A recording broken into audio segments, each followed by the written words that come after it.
வணக்க மக்களே, welcome to the friends show. இன்னைக்கு ஷோல நம்ம பார்க்க போறது அரியல்லா அப்படின்ற இங்கிலீஷ் மூவியோட ரிவ்யூ விஆர் ஓடிடி ஆப்ல தமிழ் டப்பிங்கோட அவைலபிளா இருக்கு.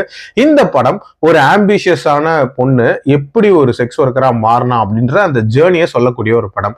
ஆக்சுவலா நம்ம ஹீரோயின் பிரேசில் நாட்டை சார்ந்தவங்க. சின்ன வயசுலேயே நிறைய கஷ்டங்களை ஃபேஸ் பண்ணிருப்பாங்க. அவங்க அப்பா இவங்க கண்ணு முன்னாடியே சுட்டுக் கொல்லப்பட்டிருப்பாரு. அண்ட் தன்னோட அம்மாவோட தான் வளர்ந்துருப்பாங்க. அண்ட் குடும்பத்துல நிறைய கஷ்டங்கள் அப்படின்றது இருக்கு. அதையும் தாண்டி ஒரு டீசென்டான லைஃப் வாழ்ந்துட்டு இருக்காங்க. பயங்கர ஆம்பிஷியஸான பொண்ணு. இந்த மாதிரியான ஒரு சூழ்நிலையில தான் இவங்க கஃபேல ஒர்க் பண்ணிட்டு இருக்கும்போது நம்ம ஹீரோ எதிர்பாராத விதமா சந்திக்கிறாங்க. ஆக்சுவலா ஒரு ட்ரிப்புக்காக அவர் வந்திருப்பாரு. வந்த இடத்துல நம்ம ஹீரோயினை பார்த்து இம்ப்ரெஸ் ஆயிடுவாரு. அண்ட் இவங்களுக்குள்ள ஒரு கான்வர்சேஷன் பில்ட் ஆகுது. அண்ட் ஒரு லாங் டிஸ்டன்ஸ் ரிலேஷன்ஷிப் அப்படின்றதும் போயிட்டு இருக்கு. ஒரு கட்டத்துல நம்ம ஹீரோவை தேடி லண்டனுக்கு வராங்க. சோ தட் ஹீரோவோட ஒரு லைஃப் வாழலாம். அண்ட் ஆல்சோ தன்னோட ப்ரொஃபஷனல் கெரியர்லயுமே அடுத்த கட்டத்துக்கு போகலாம் அப்படின்ற பல கனவுகளோட வராங்க. வந்தவங்களை நம்ம ஹீரோ எப்படி இதுக்குள்ள தள்ளுறாரு அண்ட் இதுல என்ன மாதிரியான சம்பவங்கள் நடக்குது, டுவர்ட்ஸ் த எண்ட் அதுல இருந்து ஹீரோயின் வெளியே வந்தாங்களா இல்லையா அப்படின்றத அந்த படத்தோட கதை. இந்த படத்தை பொறுத்த வரைக்கும் ஸ்டார்டிங்லேயே ஒரு விஷயம் சொல்லிடுறாங்க. அதாவது 90% of sex workers from London இந்த மாதிரியான விக்டிம்ஸா இருக்கிறவங்க தான், அதுவும் அவங்களோட லவ்ட் ஒன்ஸ் தான் இதுல தள்ளினாங்க அவங்கள அப்படின்ற மாதிரியான ஒரு ஸ்டேட்மெண்ட்டோட ஆரம்பிக்கிறாங்க.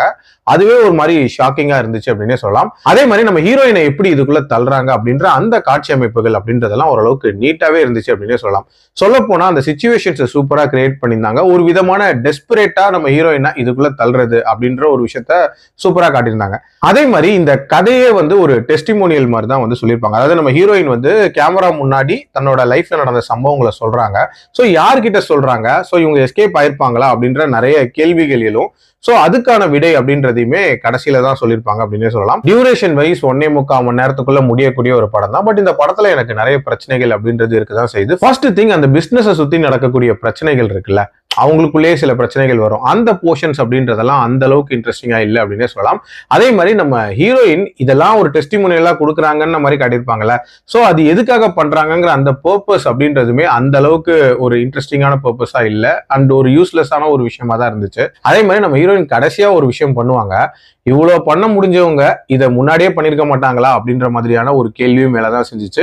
ஓவரால் ஒரு மாதிரி இன்ட்ரெஸ்டிங்கான ஒரு ஜேர்னியை சொல்லியிருப்பாங்க.